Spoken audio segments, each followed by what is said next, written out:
Manyaman, lutong Kapampangan. Ayan po, our video for today is po magluluto po tayo ng bistig sa Kapampangan. Beef steak naman sa Tagalog or English. Ayan po, sauce pa lang talagang napakasarap na. Tapos with matching nasi with rice, oh my, mauubos ang isang kalderong kanin, metong kalderong nasi.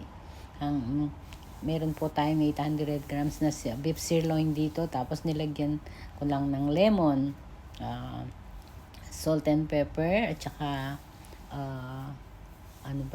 garlic and onion. Napakasimpleng luto pero sauce pa lang talaga namang ang linamnam.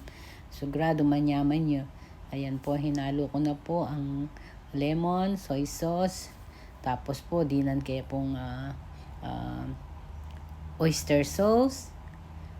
Tapos pigogogogoya po.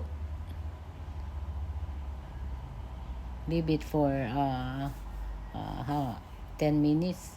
Set aside lang po. Ileleme pa. Hanapin ng Kapampangan. Sure, manyaman nyo. Manyaman nyo yung luto. Tamang ini. Pero napakasimple po.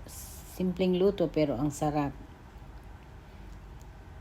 Sa isang kawali po, naglagay po ako ng 3 tablespoon na oil. Tapos sinute-sute ko lang po dyan yung garlic at saka onion. Ayan po. Hayaan lang po ito na lumabas ang aroma ng garlic bago ilagay ang onion.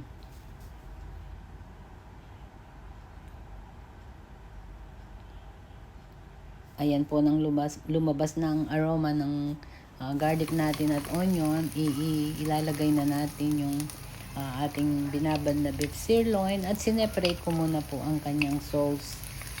Ayan po, isosote-sote lang natin siya hanggang siya ay mag-iba ng kulay. At nang ito po ay mag-iba na ng kulay, hayaan lang po siya ulit. Halu-haluin, gogome, hanapin ng Kapampangan, gogome, mga kanta po, maluto yan. Takpan po ang ating pan for 10 minutes. Ayan po, pakaibat po, buklat may pasibayo, lako may takap, hanapin. Ihalo natin yung kanyang marinade na sauce. Tapos isosote-sote natin. Basta ang technique lang po nito, isosote-sote lang po para po mag-subside yung sauce. At ayan, tinakpan natin ulit for 10 minutes para naman po siya ay lumambot.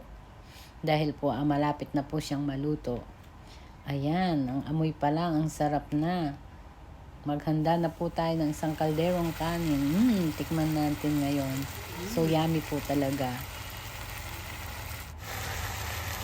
At ayan po, ready to serve na po. Thank you for watching. Bye-bye and God bless us all.